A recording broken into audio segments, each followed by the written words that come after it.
evening.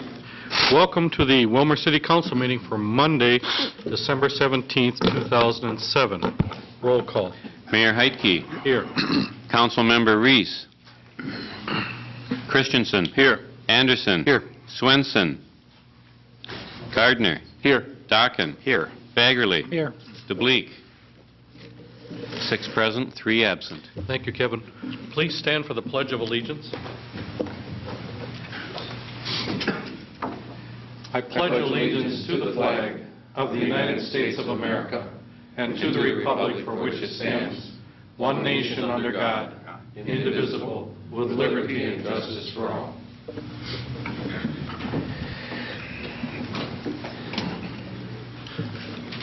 Good evening and welcome to the city's last city council meeting for 2007. To begin with, I'd like to wish our citizens and staff and elected officials who are here in the chambers and all our citizens at home a Merry Christmas and a Happy New Year. Sometimes people might be offended by Merry Christmas, but I prefer to use that. And for those that are, Happy Holidays. This is the time for families to gather, and we wish that everyone has safe travels, both coming and going, and that this is an enjoyable season for everyone. We will start the agenda tonight with any proposed additions or deletions to the agenda. Hearing and seeing none, then we move on. Mayor, I have one. Oh, go ahead, Mick. Under miscellany, if you would, please add consideration of a request for reapportionment of special assessments. All right. Thank you, Mick. Any other additions? If not, we will then go to the consent agenda. Move to approve. Second. We have a motion and a second for the consent agenda. Tonight, the consent agenda includes the minutes of the council meeting from December 3rd, the minutes of the Utilities Commission of December 10th, the Rice Hospital Board of December 12th, the Planning Commission of December 12th, the Building Inspection Report for the month of November, the Police Commission minutes of November 6th, the Housing Redevelopment Authority minutes of November 13th, and the Senior Council minutes of December 5th. Do any council members wish to discuss any of those items on the consent agenda? Seeing and hearing none, those in favor of approving the consent agenda say aye. Aye. Opposed? That carries. We are now down to the start of our scheduled public hearings, and I will now open the public hearing for the first matter, and this is an ordinance to rezone certain property from residential 4 to limited business. And Bruce Peterson, would you explain what this is about? Mayor Heitke, members of the council. The city has received an application from John Lindstrom for the rezoning of property at 415 7th Street Southwest from an R4 medium-density multiple-family residential classification to an LB limited business classification. The proposal is that the structure would be used as an office building for West Central Legal Services. The property does abut other limited business property, and for that reason, the Planning Commission felt it appropriate to rezone that property. It's a recommendation of staff that the ordinance be adopted, assigned a number, and published. Thank you, Bruce. Is there anyone in the audience that wishes to comment on this or ask any questions? If not, I will close the public hearing on this matter and bring it up to the council. Mr. Mayor, I move that the ordinance be adopted, assigned a number, and published. Second. We have a motion and a second that this ordinance be adopted, assigned a number, and published. Any discussion on this? Councilmember Fagerly. Thank you, Mr. Mayor. This is for Bruce. How many properties are left on that block that would be just residential then, or whatever zoning it was? I believe 2. Is there any way we can encompass them, or do they have to request the change? No, it could be done by Planning Commission or council action, and this is one of the map changes that the Planning Commission is going to be looking at as they complete their work on the comprehensive plan. Okay. All right. Thank you. Bruce, can you explain, is this going to create any change in the structure appearance-wise? And what about parking for this? They will be able to provide approximately 10 or 11 parking spaces on the site. Most of that parking would be in the rear. The site plan that was approved or viewed at the Planning Commission level showed 2 parking spaces in the front yard that still meet all the setback requirements. So there is adequate parking being provided off-street for this use. We've seen no indication that there will be any architectural changes to the building at all. All right. And again, who's going to be occupying this? I believe it's West Central Legal Services. Western Minnesota Legal Okay, Services. Western Minnesota. Okay. All right. And are you with Western Minnesota? Yes, I am. Could you come up to the microphone for just a second? Would you introduce yourself, please? Yes, I'm Ann Kofel. I'm the managing attorney with Western Minnesota Ann, Legal Services. thank you, Ann. Just a couple questions, Ann. Can you tell us what the activity will be at the house and how many employees will be there and what you anticipate happening there? Our office provides legal representation to low-income people in 10 west central Minnesota counties, going all the way down to Marshall, and then the northern end would be here, Candy, Ohio, and Meeker County. And most of our work is direct client work is done by telephone because of the service area that we provide. We have usually from there are 9 employees that are there regularly. There are on 2 part-time employees that are there occasionally. Among those number, again, attorneys will be in court sometimes in Lincoln and Lyon County, and sometimes in Meeker County, and sometimes here. So that but we will be a law office providing legal representation. And when do you expect it to move in? Probably around May 1st, April 1st or May 1st. All right. We're going to be doing some internal renovation to convert it to more office space, but we aren't anticipating any external changes to the house itself. Good. Thank you. Does anybody else have any questions or comments? Hearing and seeing none, roll call. Councilmember Christensen. Aye. Anderson. Aye. Gardner. Aye. Dockin. Aye. Fagerly. Aye. 5 ayes, 0 nays. That resolution passes. The ordinance is adopted. It will be given a number and published. Good luck. Thank you very much, Mr. Mayor, members of the council, and I just want to thank you for your public service. And I want to thank Bruce Peterson for his cooperation in helping us through this. Thank you. All right. Thank you, John. Thank you, Ann. I'll go now to the second public hearing, and this second hearing is now open. This has to do with, there actually will be 3 in a row here. The first one is a currency exchange license for Quick Funds Incorporated. This is required by state law. And Kevin, can you explain this, please? Well, Mayor, members of the council, we are in receipt of an application from Darrell Sunvold for the operation of a currency exchange license. The first application submitted to the city was for the 2005 calendar year. And simply following state statutes 53A, we need to hold this hearing and gather public testimony. If it would be appropriate, Mayor, I'll just keep on going on all 3 of them. Well, Kevin, do we have to have 3 separate public hearings? Well, we'll end up having 2, but yes. One at a time? Okay, go Your ahead. call. Well, let's deal with it one at a time then. Okay. On the Quick Funds Incorporated, is there a representative here from that business? All right, does anybody wish to ask or say or comment on this? The currency exchange license. Seeing and hearing none, that public hearing is now closed, and what does the council need to do here, Kevin? Move to approve that license. All right. Move to approve. Second. We have a motion and a second to approve the currency exchange license for Quick Funds Incorporated. Any further discussion? Roll call. Simple motion. Those in favor of the motion say aye. Aye. Opposed? That carries. Kevin, should we open the second one, or you want to say something here? I will say something first. 2.5 weeks ago, the city, realizing that the year was coming to a close, asked Walmart where their application is, and nobody at the store knew what was going on. Apparently, there's a large employee turnover.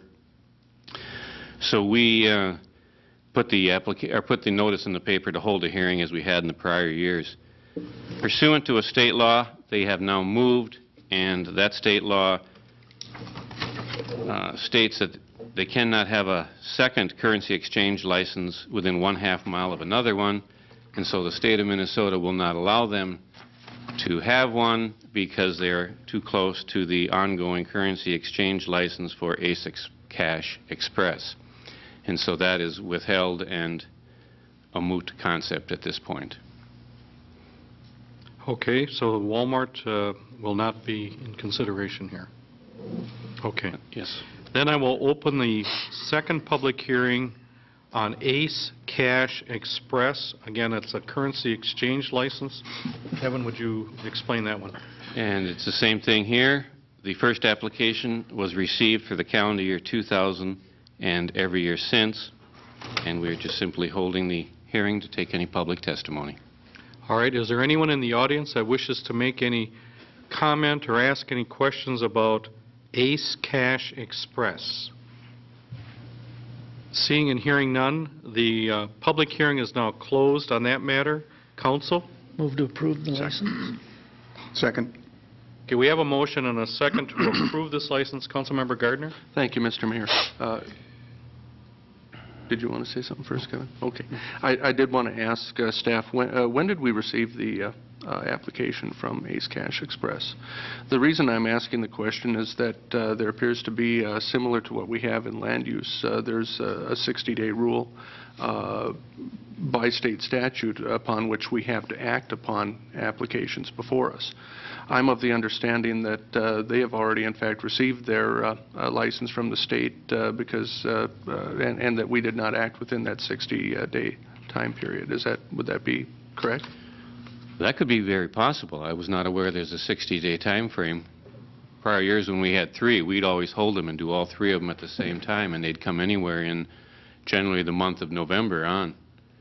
And if this one came a couple of weeks early, I suppose we could be by 60 days. I was not aware that's a time frame. Yeah, and I think it's in the statute 53A. I think it's in like sub 4 or 5 that we have to act within that period of time, and certainly it's just for future reference that we need to probably just be aware of that as all. All right. We have a motion and a second to go ahead and approve this. Any other comment? Those in favor of that motion say aye. Aye. Opposed? That motion carries. We now have the Willmar City Council open forum, and this is the opportunity for citizens to address the City Council. There is a 3-minute limit on the presentation. I have several members who wish to address the Council. First is Mr. John Sullivan. John, do you want to talk?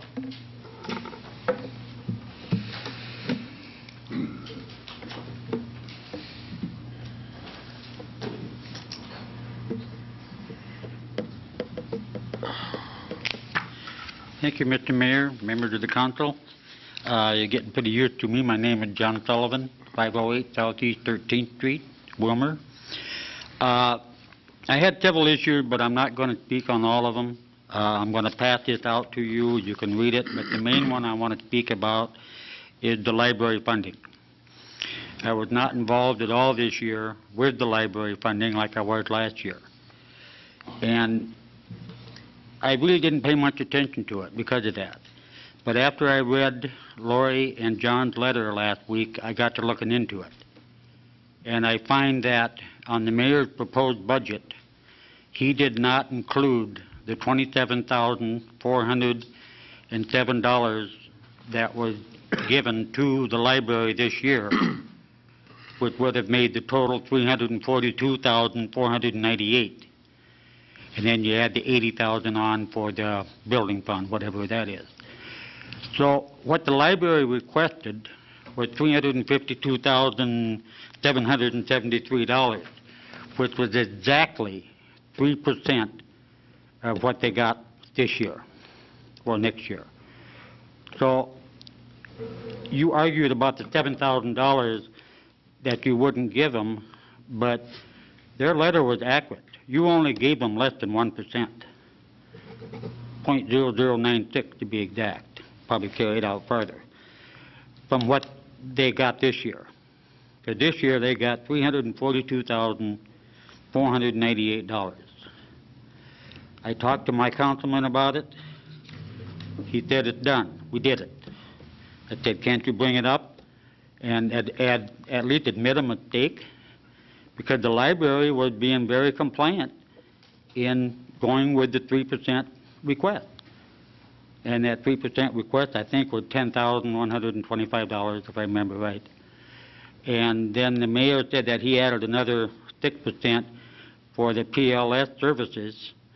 Well, it actually only amounted to 3%, because if you take 3% on the other, just an additional 3%, they don't even need that, because that would give another $510 if you did that.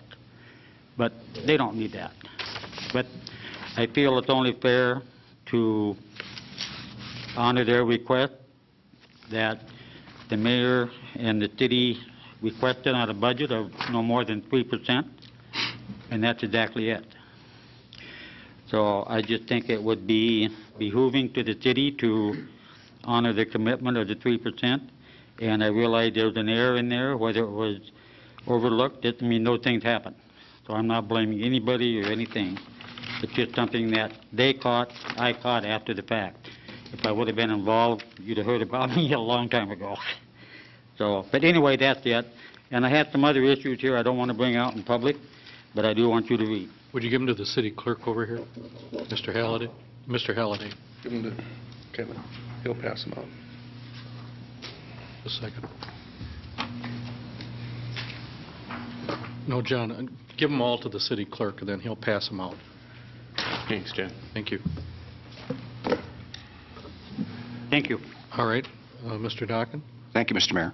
I think it's fair to say that I am one of Mr. Sullivan's council persons, and we did speak on the phone today, and we have been communicating regularly over the last week or so. And so I think it's fair that if in fact we have made a mistake, an omission, that we need to at least reconsider it. In speaking earlier with Mr. Schmidt, he said it would be okay if Mr. Sullivan would contact our finance director, Mr. Okens, and set up a time to meet with him relative to not only the library issue that he brought forth tonight, but also he has some concerns and questions on fund balances. And so I think it's, if we, in fact, as a finance committee have made a mistake, I think we need to live up to it and admit that mistake. All right, thank you. Mr.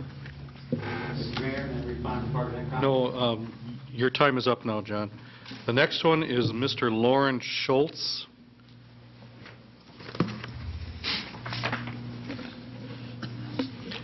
Lauren, can you give us your address and where you live? Lauren Schultz, 901 Irene Avenue, Southeast. Go ahead, please. I was out at Grass Lake along with Mr. Dockin and Senator Joe Gimsey. We met out there with the senators, and they went on to the next project. And I had time to speak with the state engineer.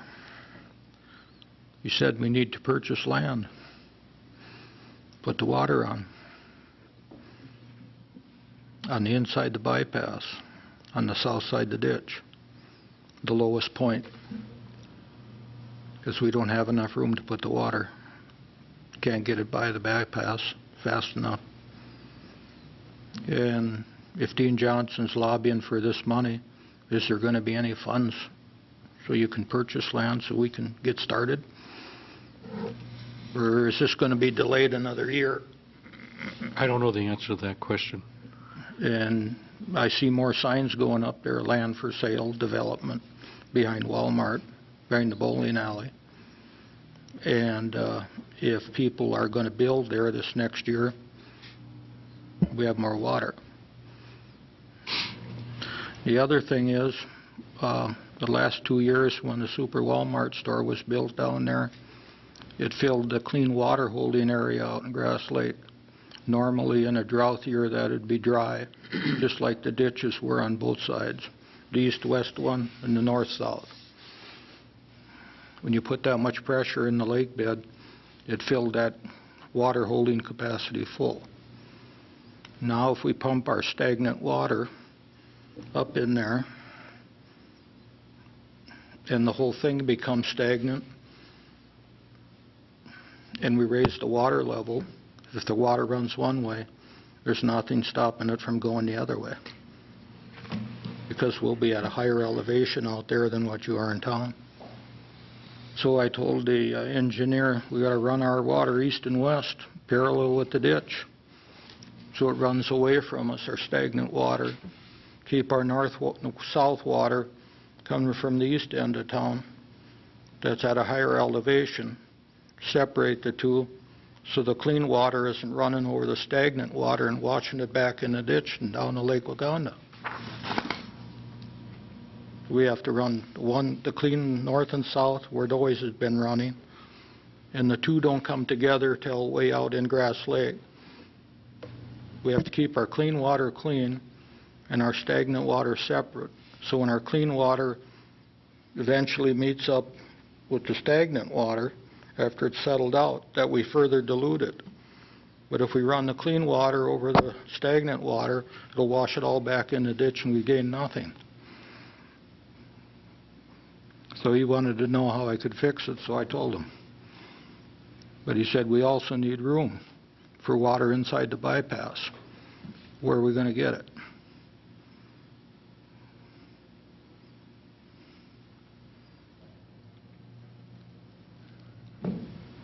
Somebody come up with some ideas. I guess what I would say at this point is, what you're describing are certainly concerns related to engineering this whole project.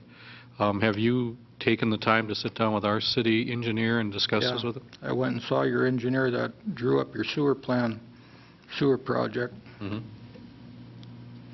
Went over and saw the Chamber of Commerce. And this thing is just stagnant. We ain't gaining anything, we ain't doing anything, and it's an open winter. And we should be working, not sitting here waiting. Okay, thank you. We will refer that over to the Public Works Department for their further analysis of that. Mel, will you take that into consideration? Thank you. Next is Mr. Leonard Jorgensen. Is it Jorgensen? Jorgensen. Please come up to the microphone. And welcome. Introduce yourself, please. Leonard Jorgensen, 6300 Southwest 7th Street, Willmar. Okay. I'm here to answer any questions that there may be directed towards me or my business. Okay. What's your business? Jorgensen Auto Repair. We have the bid for towing. Is that coming up later, Mayor? Yes, sir. Yes. Okay. Can you just hold in case we have some questions? Thank you, Mr. Mayor. All right. Thanks very much for introducing yourself. Faith Wilson? Same thing, Faith? Okay. We'll just wait on that. Paul, is it, help me, Elkin? Urine. How do you say that? Urine. Okay, urine, okay, urine. Welcome, Paul. What's on your mind? You have to stand up to the microphone because it's being tape recorded. Excuse me, Mr. Mayor. I believe it might be more appropriate if you would speak during the Public Works minutes. Well, let's let him say what's on his mind first. Why are you here, Paul? My name is Paul Uren. I live at 2859 19th Avenue Southwest in Willmar. I am also one of the owners of Everstrong Construction. So I come here, thank you, Mayor and the Council. I come here to just opportunity to dispel some of the misconceptions that were published in the Willmar paper about the Willmar Airport and the made in the Public Works meeting last Tuesday. I'm here to attest to the City of Willmar that they have a well-constructed building that will last them well into the future. There are some water intrusion issues, but they are being dealt with. That being said, I would like to take this opportunity to take issue with some of the comments that were made that Everstrong and its subcontractors failed to follow design criteria as it pertains to the roof flashing. It is true that the flashing does not look exactly like the drawings because of field applications, but the designed intent was always followed. As for the comment that Everstrong was too busy to work with the design professionals, I live only 2 miles from the airport and have for 32 years. In and all of my subs are from the local area surrounding and this type of thing. And I believe if someone had asked the airport manager as far as Everstrong's responses, I believe the story would be a little bit different. Everstrong fully intends to honor its responsibilities and will work with the design professionals to remedy any problems at the airport now and if anything happens in the future. Now, if anyone from the council or staff or anybody wants to know how the terminal or the FBO building were constructed, I would be happy to meet with them at any time. That's all I have to say. Thank you very much, Paul. And as Councilmember Christensen said, this is coming up a little bit later in the agenda under Public Works, so if you want to wait around till then, there might be some discussion. Okay. Thank you.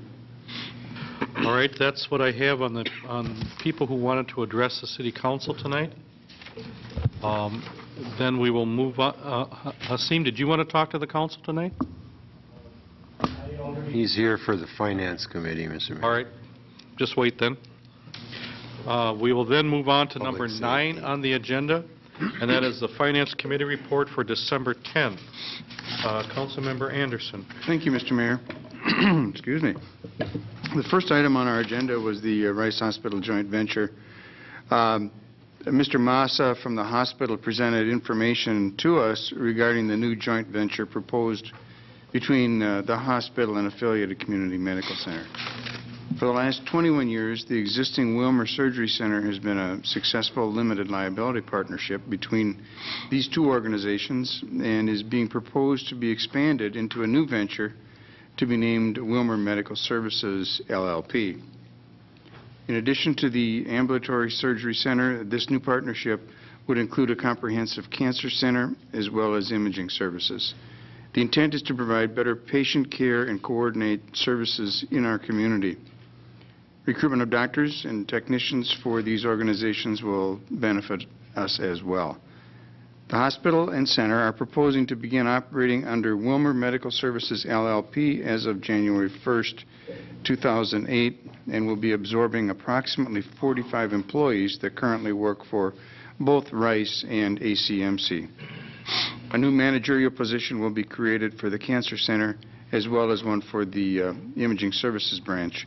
This is for information only, and when we approved the consent agenda, in there was the Rice Hospital proposal, so this will be moving forward. This has been approved by ACMC, the hospital, and by us. So, Dennis, could I just ask, Rich, our city attorney, have you been fully informed of all this, and are you fully briefed on what all this means, this a new joint venture between the city and a private entity like ACMC? No, I haven't. Should you be? I don't know if they have outside counsel working on this or not. I didn't know anything about it until I saw it in the write-up in the paper. I mean, this is a huge project, a huge effort, and I think our city attorney should at least be, have a briefing on this with our hospital officials so that he is fully informed of all this. Mick, can you make that arrangement? I can, Mr. Mayor. The hospital officials had met with me prior to coming to the Finance Committee, and they did come to the City Council's Finance Committee and make a very thorough presentation on the concept of the joint venture and how it was to be structured and what the impact was. There's currently a joint venture agreement in place with the surgical center, and this is in many respects an extrapolation of that. It's just adding that whole agreement is going to be restructured, adding these new services. I suspect that they do have outside legal counsel for putting together this type of a project. I'm sure they do. I'm sure they do. But I would still like to have our city attorney, who advises the council and the mayor, be fully informed of this, and so that he is not unaware of what everything that's going on over there, representing the council. I'd like you to set up a meeting with the city attorney and the hospital administrator for that purpose, and yourself if you wish to sit in on that. All right, Councilmember Anderson. Okay, thank you, Mr. Mayor. The second item on our agenda was a Dunnick agreement. Staff explained to us that various bids were received, and the low bidder, Dunnick Incorporated, was awarded the Robbins Island Path overlay contract in the amount of $32,977.05. For contracts below $50,000, a formal agreement is not generally required per our city policy. But in this case, a formal agreement was signed with Dunnick, and subsequently, as per the state auditor requirements, the council must now formally authorize the mayor and city administrator to execute that agreement. Following discussion, there was a motion made, seconded, and passed, and I would introduce a resolution authorizing the mayor and city administrator to execute an agreement with Dunnick, Inc. for the Robbins Island Path Overlay contract in the amount of $32,977.05. Second. We have a motion and a second for a resolution to authorize the mayor and city administrator to sign an agreement with Dunnick, Inc. for the Robbins Island Path Overlay contract in the amount of $32,977.05. Further comment about that? Hearing and saying none, roll call. Councilmember Anderson. Aye. Gardner. Aye. Dockin. Aye. Fagerly. Aye. Christensen. Aye. 5 ayes, 0 nays. That resolution passes. The next item was appropriation of 2006 capital outlay.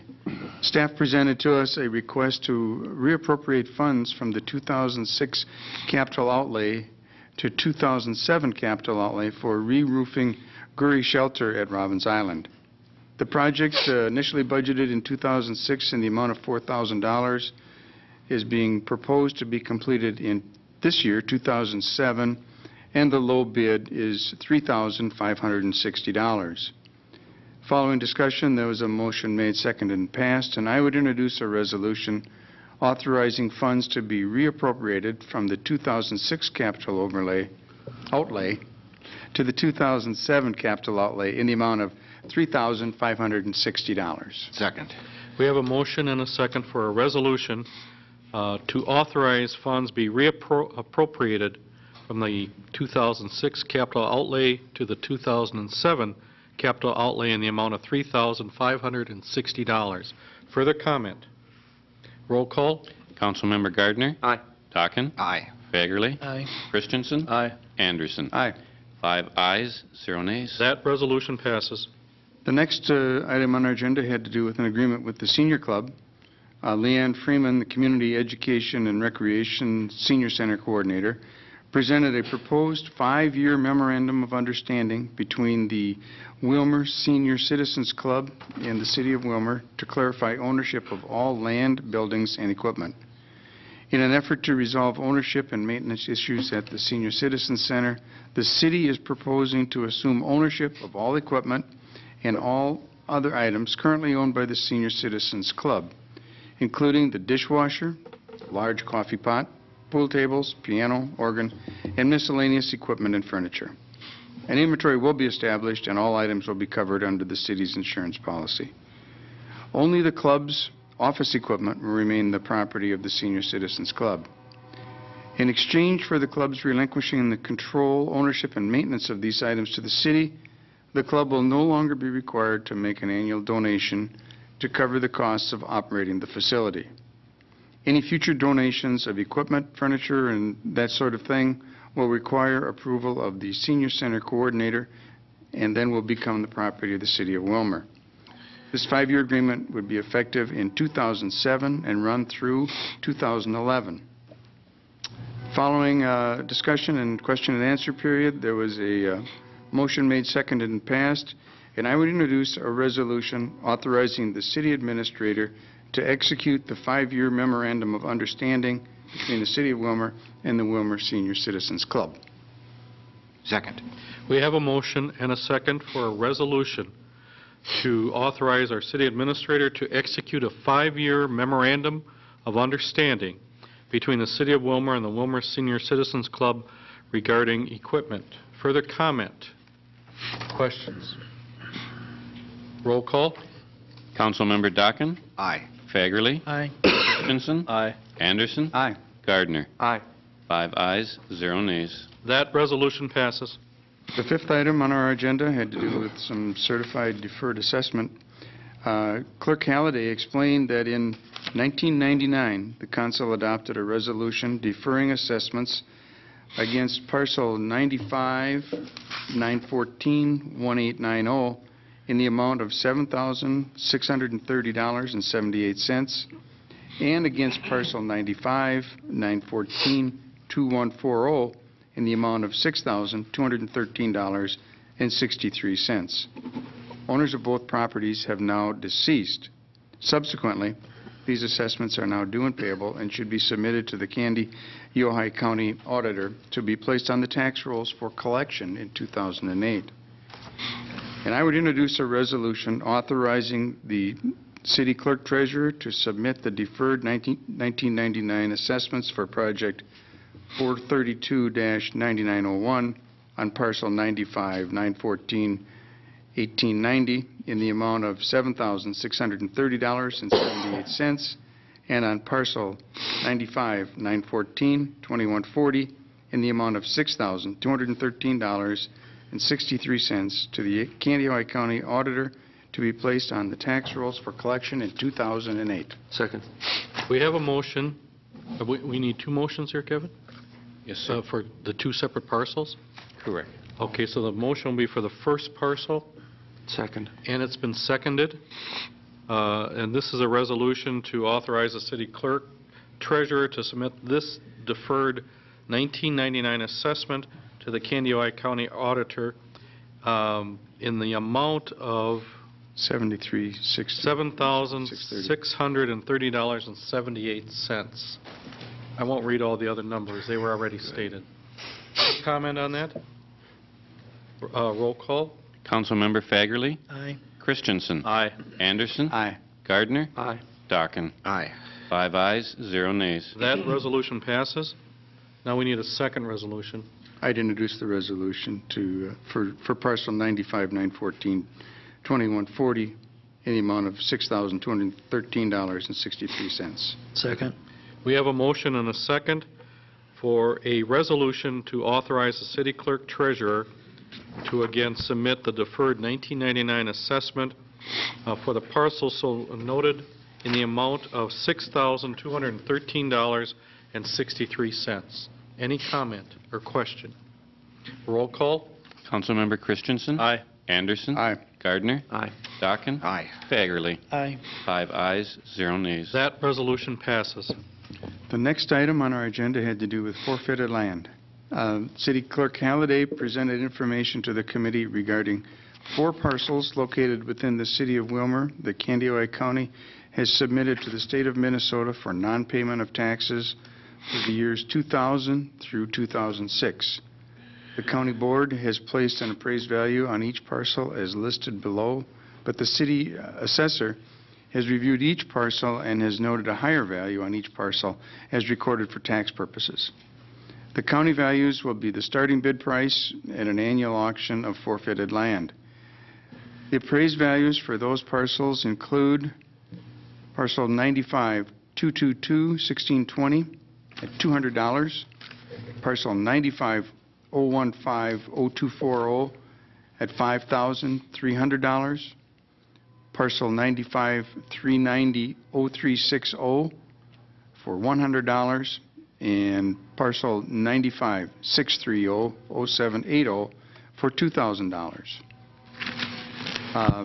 We had a discussion. Do we need a separate motion on each one of these parcels? No, sir. Okay. All right. We had a discussion. There was a recommendation, and I would make the motion to approve the values on each parcel and have the mayor, city administrator sign the documents to be returned to Ojai County. Second.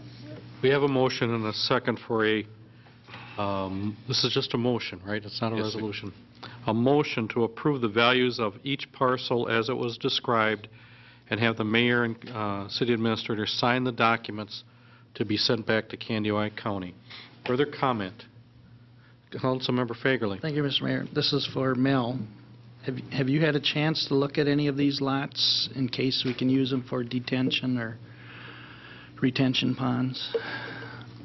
I know we said you would look at them because we can get them for $1. I haven't done a lot of research into this. Okay. I think there's one that might work in conjunction with some other land we get by the railroad tracks. Okay. Just make sure you look at them. Yep. Councilmember Dockin. Thank you, Mr. Mayor. That's a good point, Rick. Today, a lady called in on open mic and made that comment to Mr. Schmidt that we should start looking for properties for rain gardens. And I think you're right, Rick. That would probably be, at least needs to be looked at. Mick, would this delay the council approving this motion until you have a chance to investigate this? Would it change the availability or the price of this property? No. Because there is a land forfeiture date coming up to sell this land. I think if we take a look at it and it has some potential, then we'd notify the county. Okay. We have time. All right. And you guys will take care of that? Any other comment about this? Okay, we have a motion, and it's been seconded for a motion. Where am I here? Number 6. To approve the values and send it back to the county. Okay. Those in favor of that motion say aye. Aye. Opposed? That carries. The next item was a request from the police department. Staff presented a request to reappropriate $3,600 from the police department's 2007 travel budget to the 2008 for supervisory staff training. Because of some scheduling conflicts, this training that was thought to be originally going to be held this fall, it's not going to take place now until January of 2008. So it won't be a 2007 project, it'll be a 2008. Following some discussion, there was a motion made, seconded, and passed, and I would introduce a resolution authorizing funds to be reapportioned from the 2007 Police Department travel budget to the 2008 in the amount of $3,600. Second. We have a motion and a second for a resolution that authorizes funds to be reappropriated from the 07 Police Department travel budget to the 08 budget in the amount of $3,600. Further comment? Roll call. Councilmember Anderson. Aye. Gardner. Aye. Dockin. Aye. Fagerly. Aye. Christensen. Aye. 5 ayes, 0 nays. That resolution passes. The next item was also a police department budget request. The staff presented a request to increase the police department's overtime budget by $6,720, which reflects the amount received from the state of Minnesota for the 2007 Safe and Sober grant. Officers are paid overtime from the overtime budget line item for hours that they work during the Safe and Sober grant period. The state then reimburses the Willmar Police Department for the overtime. Following discussion, there was a motion made, seconded, and passed, and I would introduce a resolution to transfer $6,720 from the state reimbursements revenue to the police department's overtime expenditure budget. Second. We have a motion and a second for a resolution to transfer $6,720 from state reimbursements revenue to the police department's overtime expenditure budget. Further comment?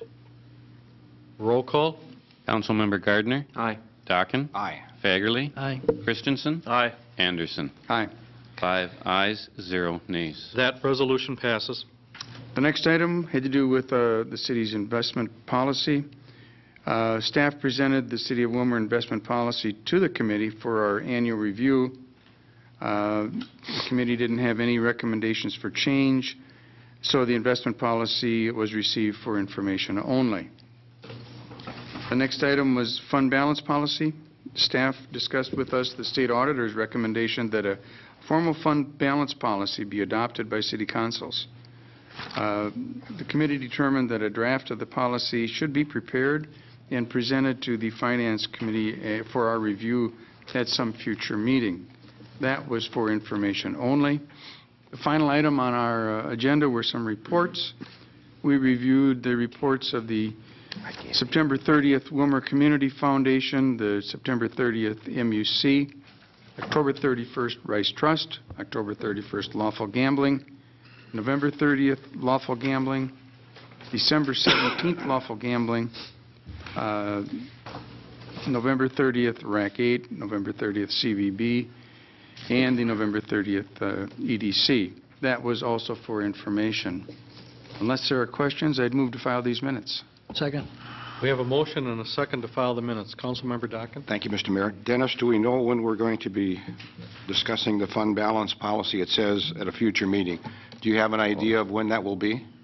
All I know is it's going to be a few weeks before the Finance Committee meets due to Mondays occurring as holidays, and then there's, I believe, we run into a holiday in January. So I would suspect it will be probably late January, would be my guess. Okay, thank you. Anything else? Those in favor of filing the minutes, say aye. Aye. Opposed? Carried. Next is the Public Works Safety Committee report for December 11th. Ron, are you handling that? Yes. Councilmember Christensen. Thank you, Mr. Mayor. Item number 1 on our agenda had to do with the consideration of a 3.2% malt liquor off-sale license for 7 days. This was for information only. Asim Siddiqui, didn't know if I'd get the name correct. Asim was present at the meeting to request that the City Council consider an ordinance which would allow his North Highway 71 business convenience store to sell off-sale 3.2 beer in these types of establishments.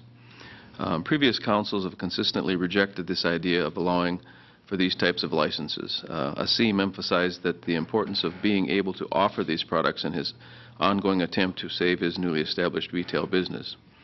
Following some discussion, it was the consensus of our committee to refer this matter to the City Council without recommendation to seek additional information from staff on liquor license laws and practices of other communities. We'll be discussing this in another meeting.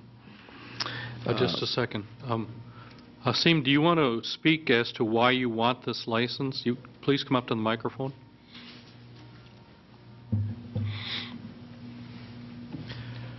I think this might be your first appearance before the council. Welcome. Good evening, Mr. Mayor and all council members and everybody here. I'm Asim Siddiqui from Lakeview Quick Mart, 1108 North Business Highway 71. I opened this business a few months back in March 30th, and I tried my best to make it as good as possible. And unfortunately, things are not in my favor, and I've been working very hard with that thing, and I took a lot of opinions from different business class people also. And I had everybody told me that if I either had a gas or the liquor, so these kind of businesses, they run with those items. I cannot have a gas over there because I cannot afford it to have a gas, and I was thinking if it's convenient for the city laws, if I can get somehow this 3.2 beer permission to sell over there, it can definitely bring my business up, and I'm really having a real tough time with that. So that's a special request I made. And I have to mention here, I don't mean to interrupt in any management of the city, or because I've been robbed once on an arm. It was on knife point.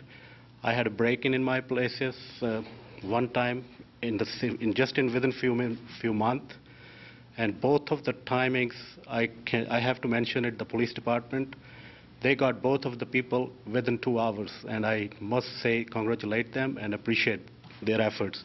So if my request create any hurdle for them, I will step back. And if it can work it out somehow, it will be really great favor for me. All right. I appreciate that. Thank you, Hasim. Thank you very much.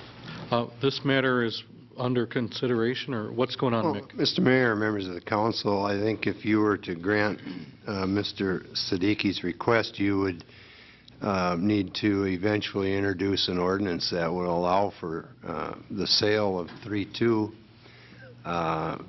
It wouldn't be limited to just Mr. Siddiqui's establishment. It would have to apply throughout the community. But in order to grant his request, you need to go through that ordinance process because our current ordinances don't allow for it. Any comments from the council on this? Mick, what's the history here of why councils have denied this in the past? Do you know? Or Kevin, do you know? Well, I would just be speculating, but I mean, certain makeups of councils have just not felt that that was a priority for the community at the time, I guess. Okay. So we have no 3-2 licenses anywhere? Is that what Off you're saying? sale. We're Off talking sale. off sale here. Okay. Councilmember Dockin, did you have a comment? Just, thank you, Mr. Mayor. Just to ask, what's the ordinance process that we would have to go through? Isn't that what you said we had to do? Well, like any other ordinance that we deal with, someone would, well, maybe in this case, the first step would be to refer it, if it was the council's intent to have a public hearing on the matter, refer it to the city attorney to draft the ordinance provision, and then introduce it at a council meeting for a hearing at a following council, and decide. But I don't know if it's ever gotten to a public hearing process in the past. The councils have generally just been not willing to consider allowing that. I don't know that this council's ever been asked the question. All right. Councilmember Anderson? Thank you, Mr. Mayor. I'm not sure I understand all the implications. If you have a 3-2 license, and unfortunately I was out of town the day of the meeting, so I may be asking questions that have been addressed there, but who all then would be eligible, or would we set the eligibility criteria? I mean, every Well, we're talking gas about station, convenience store, convenience and grocery stores. supermarkets, and, I mean, larger. Okay. We have done some research. I know that Mr. Christensen mentioned that we were asked to check or see what other communities do. I guess some of us have known that answer for a long time, but the police chief did check with some surrounding communities. He may want to speak more to his findings, but I think generally speaking, in most communities, you'd be allowed to do that, at least the ones that we've talked to. Chief, do you want to make any comments about this, or do you want to hold? Do I got to stay just with what I found in doing the research for Mr. Christensen, or? No, my comment? you are free to expand your comments. No, I did check with a number of surrounding communities, including Hutchinson, Litchfield, Montevideo, Alexandria, Morris, and generally it is allowed in grocery stores and convenience stores. In talking with my colleagues in those communities, generally it is allowed, but one of the side effects is they have a higher failure rate in compliance checks, just because of the turnover in the number of employees that they have. Resulting then in what, suspension of their license, or I didn't ask. That would be what would happen. What about just in police calls and police enforcement procedures? Did your colleagues say anything about that? Or? Well, I don't know if you'll find many police chiefs that would approve of, increasing the number of hours that alcoholic beverages are sold in their community, just because it does tend to increase our call load. And, I suspect, and I'd be speculating just like Mr. Schmidt, if I went into why I thought maybe previous councils hadn't supported that notion. All right. Okay, this is for information only at this point. I don't know. I think there's a request, Mr. Mayor, Mr. Siddiqui, for the council to consider allowing him to sell 3-2 beer. Council, what do you wish to do? Councilmember Gardner. Thank you, Mr. Mayor. Mr. Mayor, I think that considering that we would probably want to have a little fuller discussion than we might be able to have here tonight, especially considering that we have several members absent, I would move to move this back to committee so that we could have that fuller discussion. I know it's not what Mr. Siddiqui is looking for, but I think if we are able to flesh all of this out in a little at the committee level first, that we'll have a little better idea of what the council would be looking at. I'd like to flesh that out at committee just a little bit more. If the council wishes, that could be sent back to the Public Safety Committee. And we can do that, Mr. Mayor, but, I mean, you have 5 council members tonight to flush it out. If you send it back to committee, you have 4. And then at a future council meeting, we'll have the full 8 to decide what direction we want to go. I don't know that I have all the information I need to make an informed decision tonight. I'll second the motion.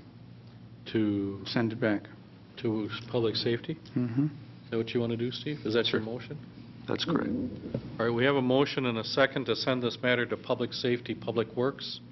Any other comment? Those in favor say aye. Aye. Opposed? That carries. Mr. Siddiqui, this matter will be brought up at a future Public Works, Public Safety Committee, and city staff will notify you when that meeting is, and I would suggest you come to that meeting and explain what your concern is, and they'll talk about it further. Appreciate that. Thank you very much. All right. Back to Mr. Christensen. Thank you. Item number 2 had to do with the consideration of a letter on dewatering from Quam Construction, and this was for information only. Previously, Quam Construction, in a letter dated November 26, 2007, challenged payment under the contract with Chad Munson Excavating for Phase 2 of the Southern Interceptor for dewatering. Our city engineer reported at the meeting that Mr. Quam indicated they no longer wish to pursue this issue.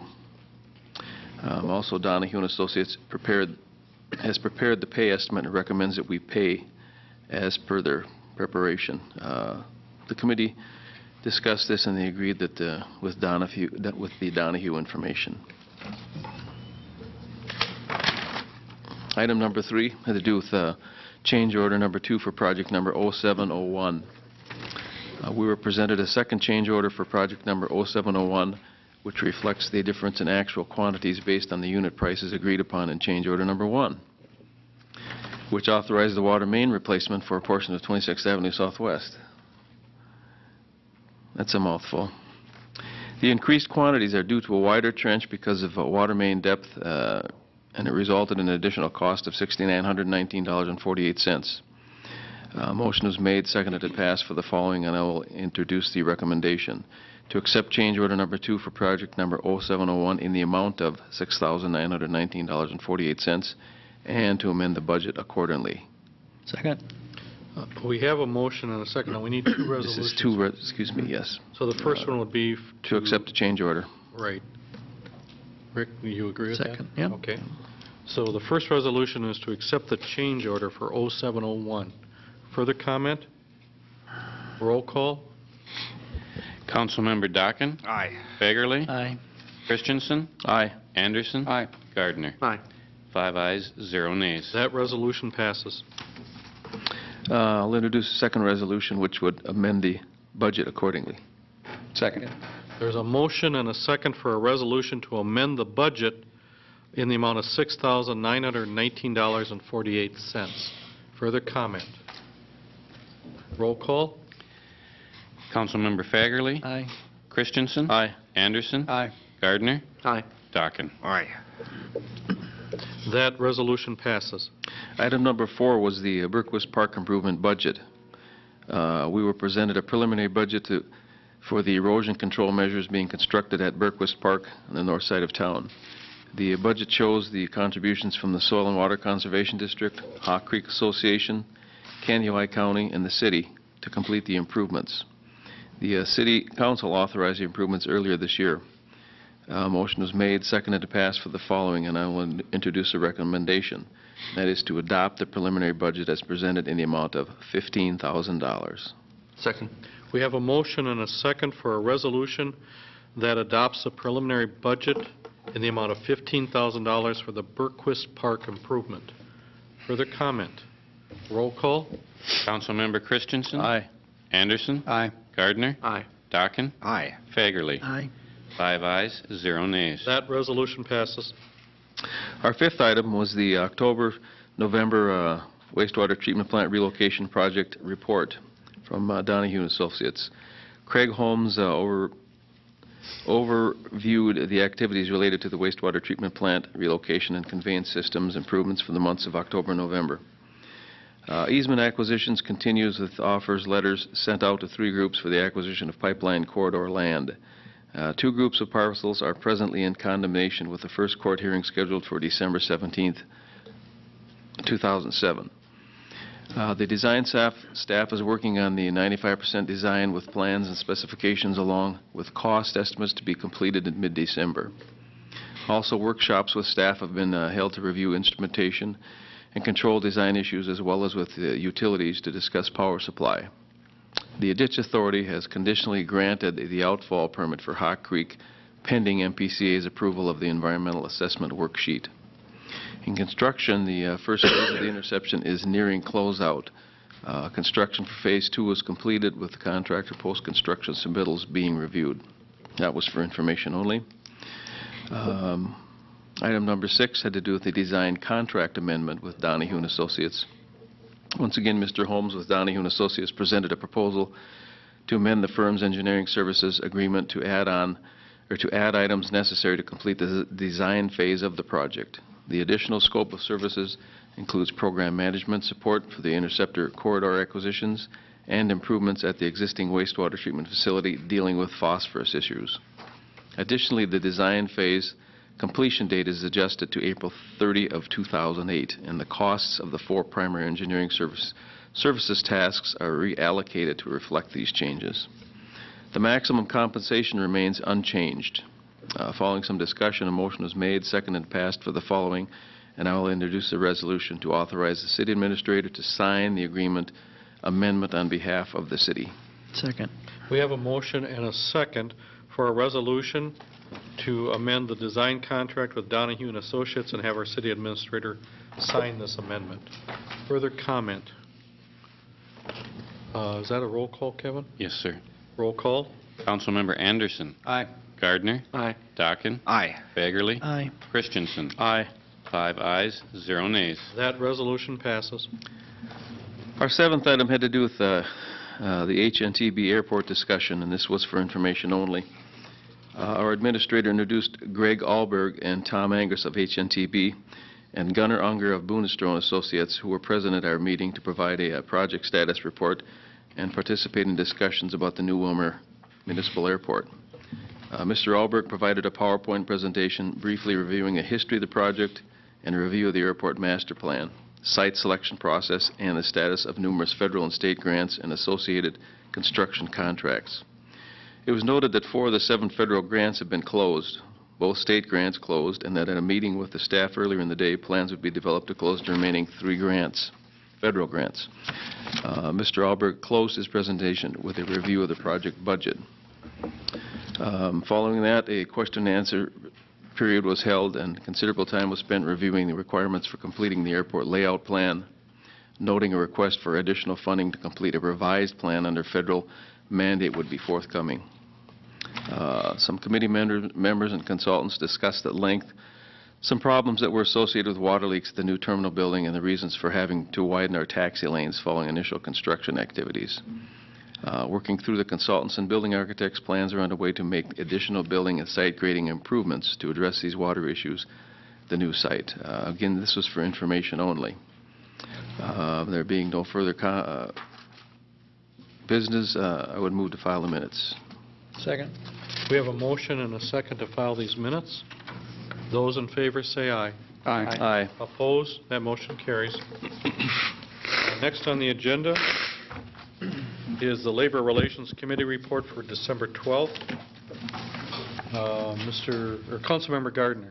Thank you, Mr. Mayor. The Labor Relations Committee met on Wednesday, December 12th. Item number 1, Verna Kelly, Wayne Larson, Richard Engen, and Dale Husted of the Rice Memorial Hospital, and Marv Cray and Bruce Gum of Municipal Utilities were present to discuss with us charter term limits for Hospital Board and Municipal Utilities Commission members. Current charter provisions limit membership to 2 consecutive 3-year terms. Commission and board members, and we talked about this at some length, talked about the learning curve for board members to get up to speed and the amount of money and effort spent in educating and training members. And that their concerns were that due to term limits, the city was not getting an appropriate return on its investment. I believe also one of the items discussed was some certification that the Rice board members may be required of them in the future. Board and commission members closed their remarks by asking the council to convene the Charter Commission and consider revisions, specifically adding one additional 3-year term to the continuous years of service. Following some discussion, a motion was made, seconded, and passed, and I will move the recommendation of the committee that the council authorize the necessary steps to convene the Charter Commission to consider term limits and other charter provisions. Second. There's a motion and a second that the City Council authorize the necessary steps to convene the Charter Commission to consider term limits and other charter provisions. Further comment? Mr. Mayor. Councilmember Gardner. And Thank you, Mr. Mayor. Given again that we're several members short tonight and that this is something where there's several different ramifications to consider and there's a process to convening the Charter Commission, I would like to amend my motion and request to table this until the full council is here to discuss this important issue. Rich, let me ask you to clarify. Can he made the motion and now he wants to table it. Is that in order? You can do that, but it wouldn't be an amendment. You can just make the motion to table. Okay, without any amendment at all. Right. Okay, is that I your would so make that motion. Second. We have a motion to table this, and it's been seconded.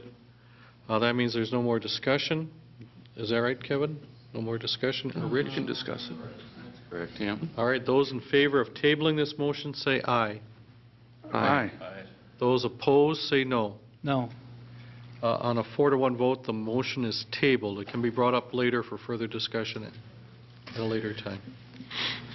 Item number 2, the City Council at its regularly scheduled meeting of December 3rd, 2007, tabled an action in the November 14th Rice Hospital minutes providing for a revision to the CEO's current terms of employment to include an annual $20,000 performance incentive based upon a suitable performance appraisal by the board. The revision also includes a severance package equal to 12 months' salary for termination without cause. Board officials reviewed with the committee information they had compiled in arriving at these recommendations, and following some discussion, a motion was made, seconded, and passed. And, Mr. Mayor, first I will move to remove from the table the Rice Hospital minutes of November 14, 2007. Second. We have a motion and a second to remove from the table the hospital board minutes of November 14th, 2007. Those in favor of that say aye. Aye. Opposed? That carries. Then, Mr. Mayor, I would make a motion to approve the remainder of those November 14th minutes as discussed. Second. We have a motion and a second to then approve the board minutes, which did include the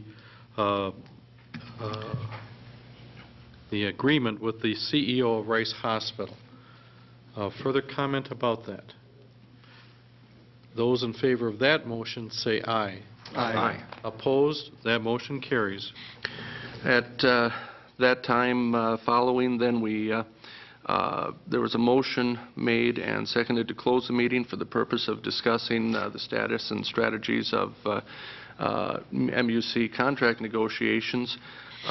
Following about a 20-minute closed meeting, we reopened the meeting. It was noted in this regard that negotiations with union membership are currently in mediation. The Commission was planning to enter into a 3-year agreement with non-union employees, generally calling for annual 3% wage adjustments. Formal approval of the new agreement with non-union members will come through the municipal utilities minutes at a later date. Item number 3, the committee discussed the idea of an intergovernmental focus group made up of representatives of the City Council, County Board, and School District Board.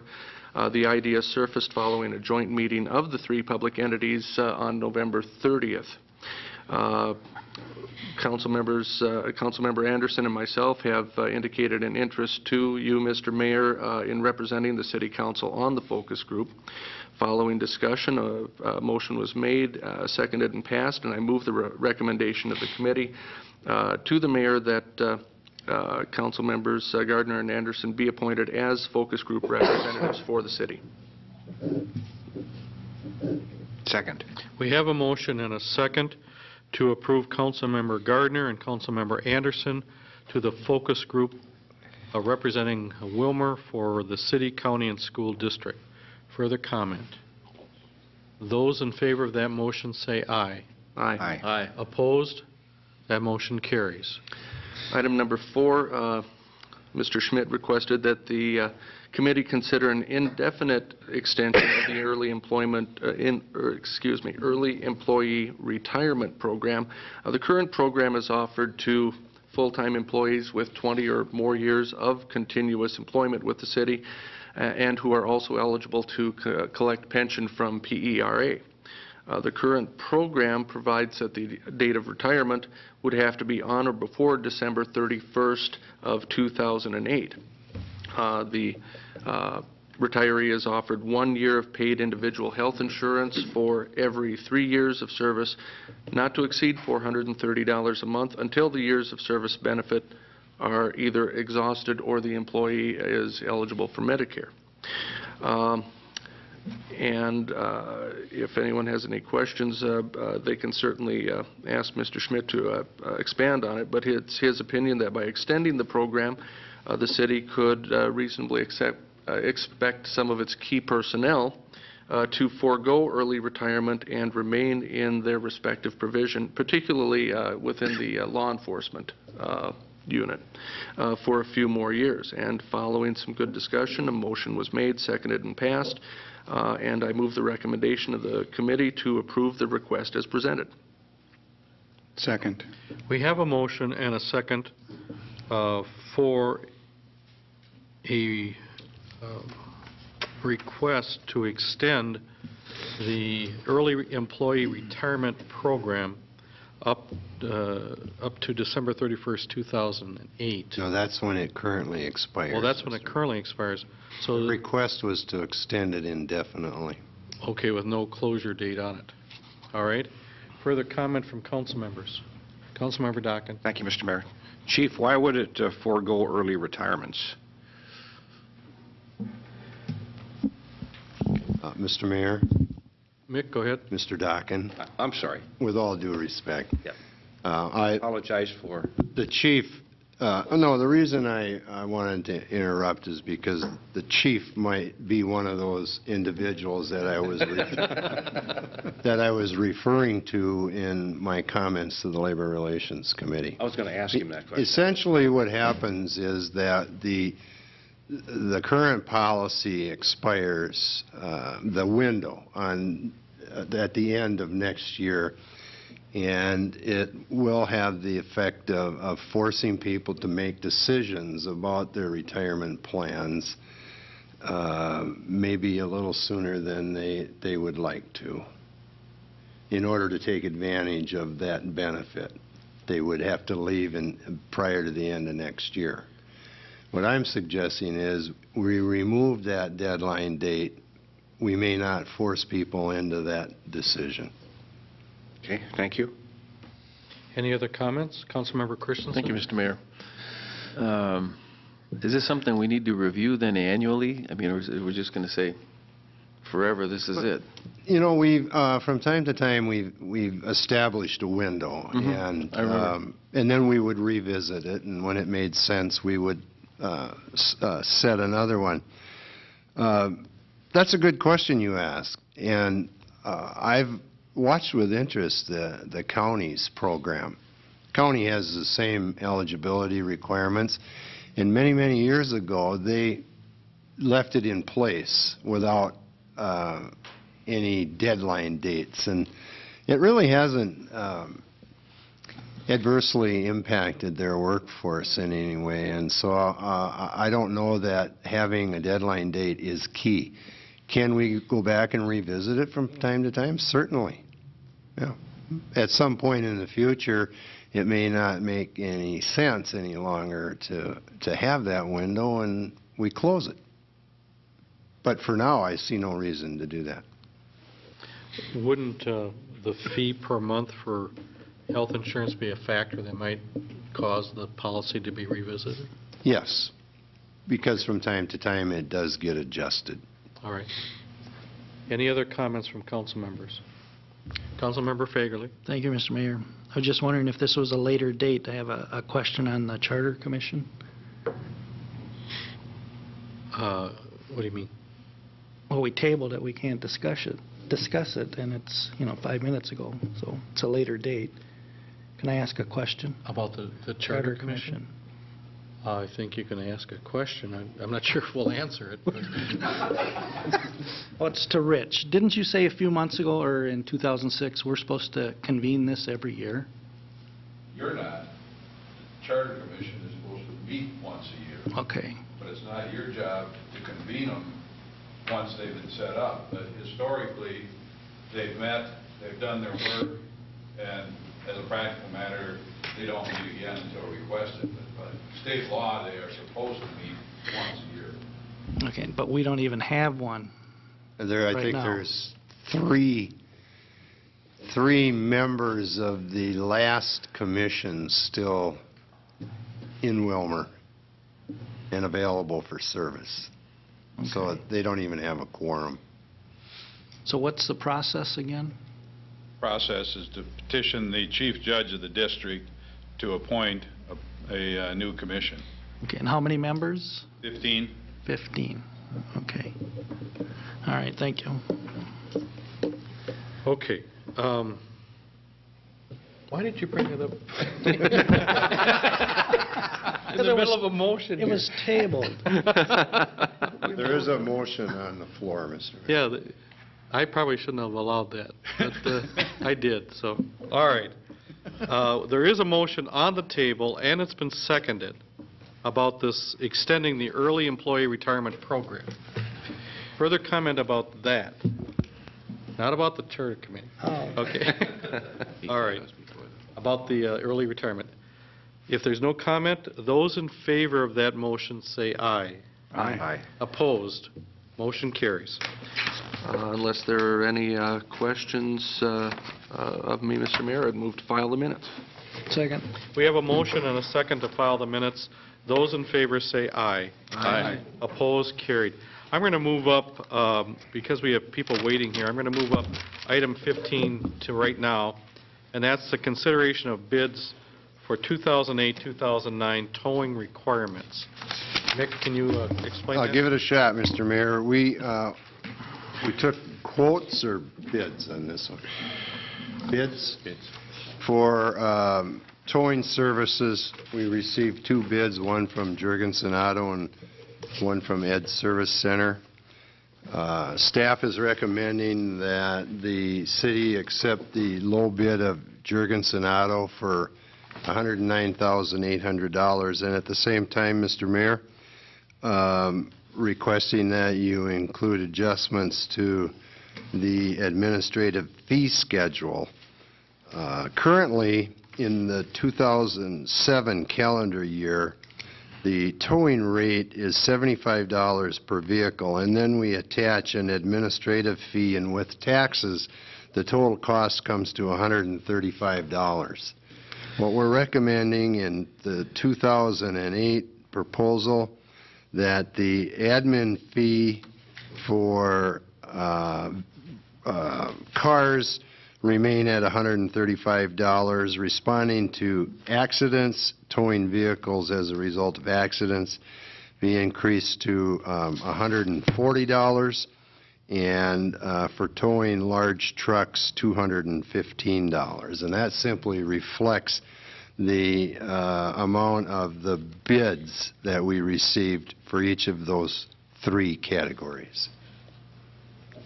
So my my recommendation is you accept the bid of Jurgensen Auto with the adjustment in the fees as stated. All right. Council members? Councilmember Anderson. Is that one, or do we have to do that two separate? The award of contract is over $50,000, so that should be a resolution. That's got to be separate. I'll introduce that resolution to accept the bid of $109,800. Second. We have a motion and a second to accept the bid from Jurgensen Auto for city towing services in the amount of $109,800. Further comment about that? Councilmember Christensen. Thank you, Mr. Mayor. Has the city done business with this company before? And are they capable of carrying out the bid? Well, we're confident they are. If for some reason we have difficulty, we know where to find them. Where? Where? Mr. Jurgensen, you want to step up to the microphone? Ron, why don't you ask him directly? Sure. Could you tell me where you're located? North Highway 71, on Business 71. Will that have any effect on the response time for city's request for towing? I have traveled many different routes to try and get into different areas into the cities and clocked my time from my place of business and also from my house. The best that I can say is it should not be a problem. And when I left my business and drove across town to I&M Nursery, it was 15 minutes, and that would be about as far as what the city limits would go. From my house to here tonight, it took me 8 minutes to leave from my house to get here. So after-hour towing is not an issue for me. The gentleman that I am hiring is from the Willmar and will be in the city limits in town, and he will take the vehicle home in the evening and be able to do that. So do you have all the equipment necessary, to respond to 2 or 3 at one time? I have secured 2 vehicles for towing, which is listed into the proposal itself. I also put in there, if I need to, I can secure another 3rd vehicle for towing. But at this point, I do have 2. And you own them then? You had owned them at the time of the bid letting? Yes. Because I see somewhere in this bid it says the equipment needed to be listed. And it is listed. Okay. It's a 1999 F-150 1-ton. It's a wheel lift truck, and the other one is a 2000 Chevy. It's a 2-ton rollback. And you're aware of the fact that you need to be able to pull larger vehicles over 18,500 gross Anything vehicle over weight? 18,500 pounds. I have talked to Nelson International and Johnson's Towing in subcontracting out for them to be able to remove them from premises. Therein lies my concern, I guess. I know we've had Ed Service Center do this for I don't know how many years, many years. Reliable, has the equipment. He's talking about subletting anything larger to Nelson International or to another company. I'm not comfortable with it. And I see that the city has a right to reject or accept any bids. And if necessary, I see that Faith is here. If she would like to make some comments to the council, would be allowed. Is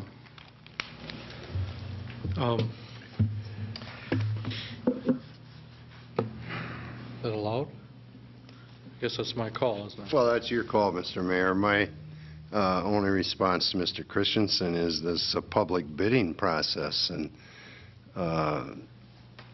there are times when people we're accustomed to working with year after year after year don't submit the low bid.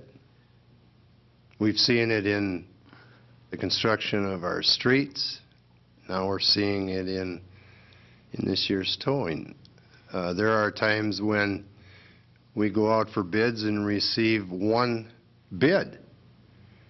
And the concern then from the council is that, gee, I wonder how much that bid is inflated because we only had one bidder, whether it's for towing or sanitation services or building a street. Well, in this case, we got some competition, and it's reflected in the outcome. And I think you know how I feel about low bids. The lowest bidder doesn't always give the best service or do the best job. I mean, in Europe, they throw out the bottom and the top and go in the middle. It's a concern of mine. It is not just for this instance, but streets, buildings, construction, the waste treatment plant, et cetera. So my feeling on the lowest bidder is it isn't always the best way to go. I can't... Ron, let me ask our city attorney. Rich, what is the procedure on bidding from a legal point of view? The rejection of the low bid cannot be arbitrary. It's got to be based on some solid facts as to why the low bidder is not acceptable. All right, thank you. Anything else you want to say, Ron? That's fine. This is unusual, but Faith, is there something you wanted to say here? Because you have been a long-term bidder in this whole process. Did you want to say something tonight? You have to come to the microphone.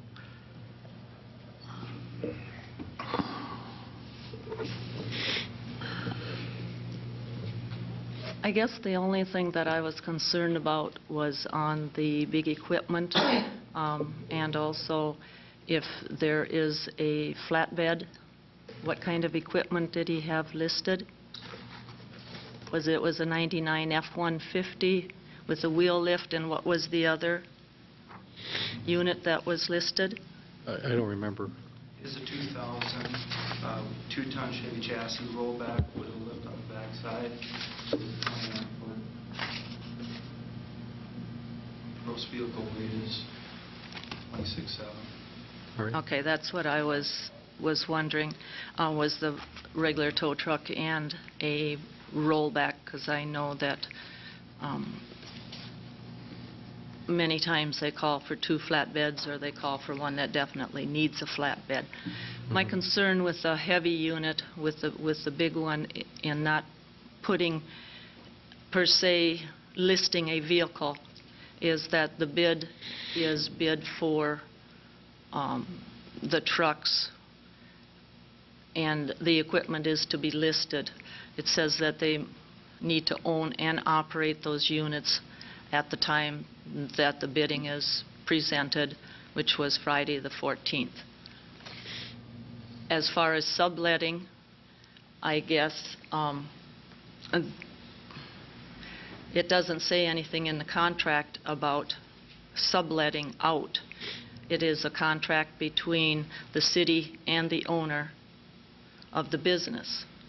And if you're going to call someone else that may not be totally 24 hours or readily available, say if Nelson's doesn't answer or is out or is busy, also then say if Johnson's, which are located in New London, the time response, how is that handled then if they do not have the proper equipment for the units that they are bidding on?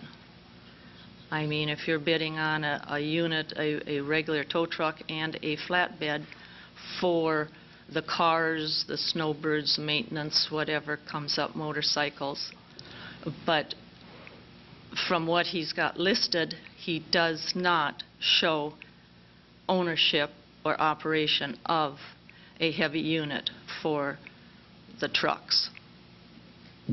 And their numbers are not as great as what cars are, I realize that. But in an instance where there is one, say, stalled on the road or whatever, then he automatically knows that he can't handle that vehicle, a loaded semi, tractor trailer, So then the city is going to be responsible for calling Nelson's? Or how does that go through on a sublet? According to the bid, to the contract, it says that he is to list his equipment, show ownership and operation according to the contract, which was opened on December 14th. And that would be my question. I think, Faith, if the council votes in favor of giving this contract to Mr. Jurgensen, he's going to have to perform adequately. If he does not perform adequately, I think that gives the city basis for revisiting that contract. So I think that's my understanding of how this procedure works. And Rich or Mick, is that what would happen if there were problems? The contract would be revisited? Certainly. So even though it's granted, it's not automatic without, there has to be a smooth operation. He has to perform. Okay. And I do understand that, but where it's stated in the contract, then you don't have to have that equipment, or you don't have to be ownership of that in order to, you just have to provide a service, regardless if it's your service or if it's sublet out. Because if you would take and sell your business during the year, or if you would not have that, so then he could still say maintain a truck or a business or whatever and still operate by subletting out, even if it was all the small equipment or the large equipment. Okay, you're raising... It's not stating, he's not furnishing what the contract is stating is necessary. Okay, Faith, you're raising some questions that I can't answer. I have to rely on the judgment of our city administrator and our city attorney that this bidding process is in order and that the specifications are in order. Rich or Mick, do you have any question about that, or are you okay? Towing specs. I haven't seen the specs, Mr. Mayor, so I do not have a comment. Right here. Okay. He's got them now, too.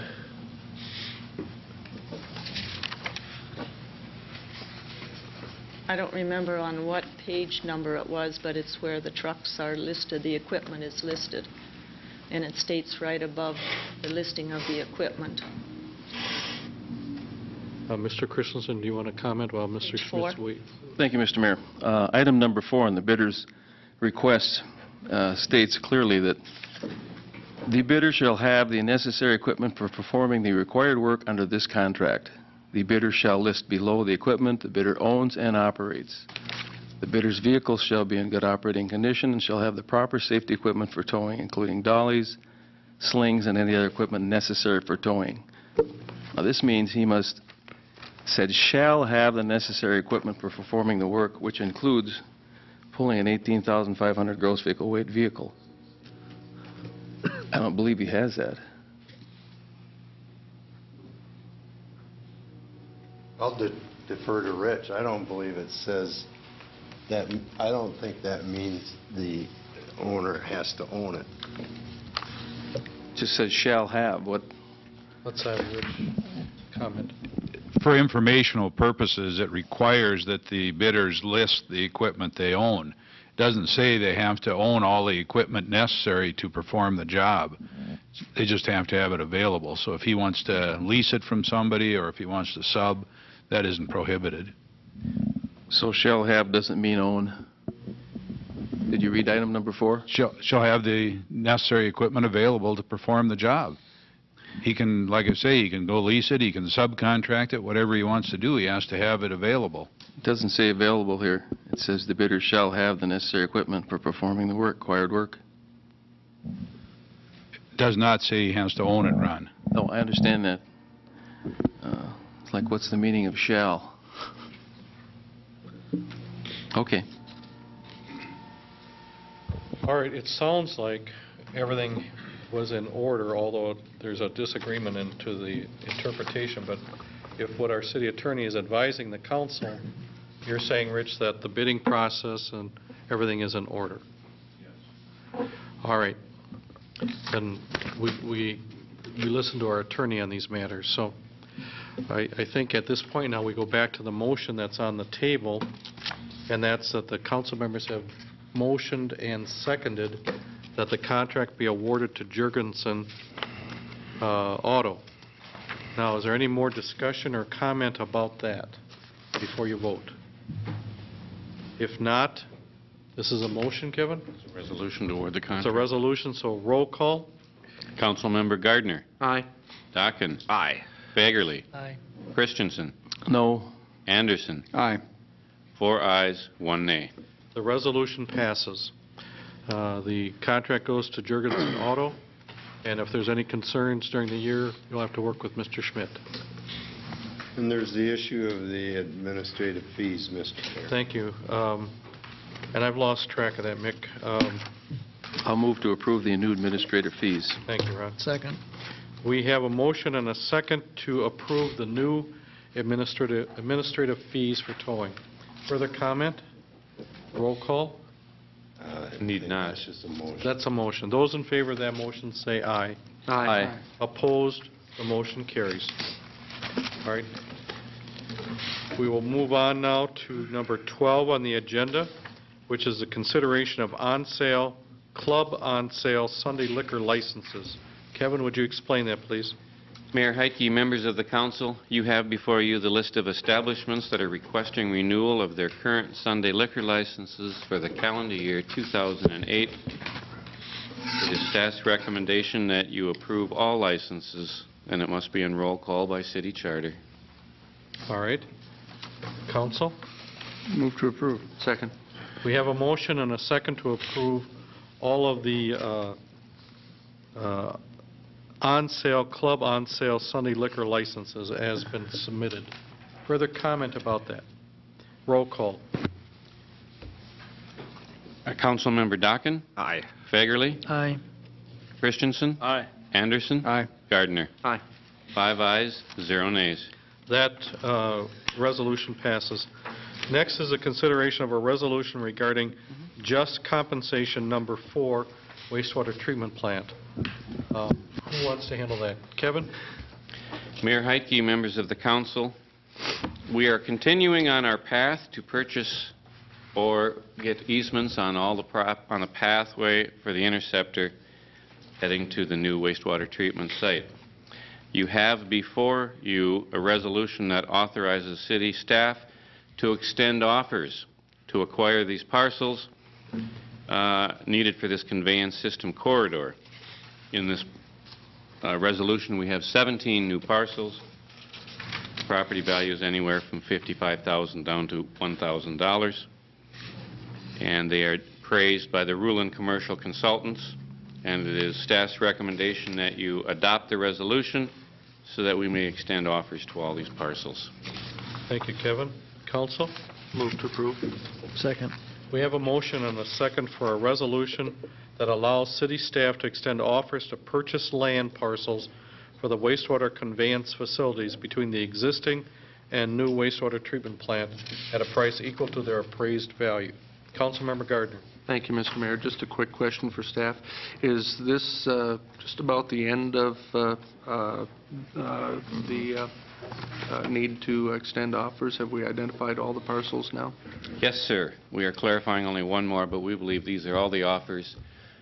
The value at this point is near $445,000 or $454,000. I guess I'm winging it. And of course, some are not settled and will be advancing to court. Very good. Thank you, sir. Anything else? Those in, is this a resolution? Yes, sir. Roll call, please. Councilmember Fagerly. Aye. Christensen. Aye. Anderson. Aye. Gardner. Aye. Dockin. Aye. 5 ayes, 0 nays. That resolution passes. Next is the consideration of quotes 2008 sanitation requirements. Mick? Mr. Mayor, this is our annual process for waste removal that covers all of our public areas throughout the community. We received 2 bids, one from West Central Sanitation and one from Willmar City Sanitation. Our recommendation is that we award this a contract to West Central Sanitation for $29,880, the apparent low bidder. Thank you, Mick. Council? So moved. Second.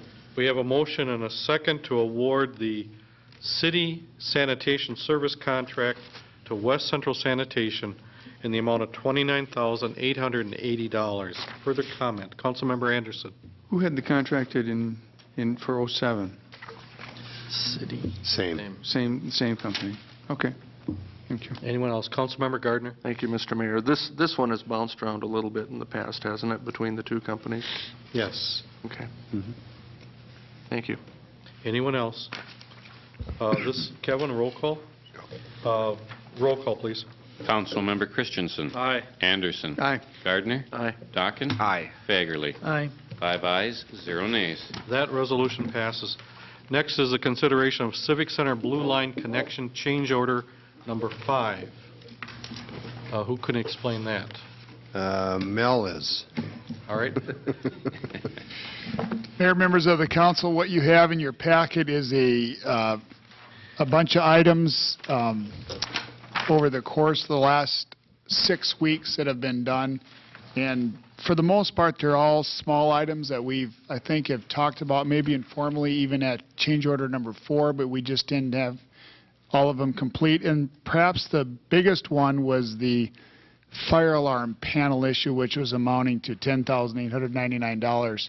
It's probably the biggest line item in it, but the net total of change order number 5 is $15,449 increase.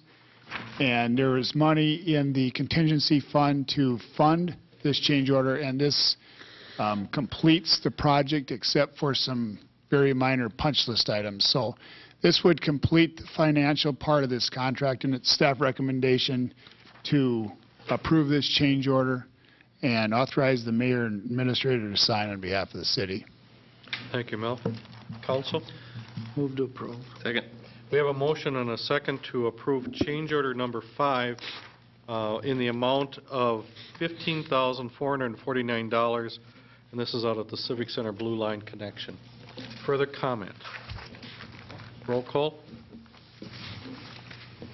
Councilmember Anderson. Aye. Gardner. Aye. Dockin. Aye. Fagerly. Aye. Christensen. Aye. 5 ayes, 0 nays. That resolution passes.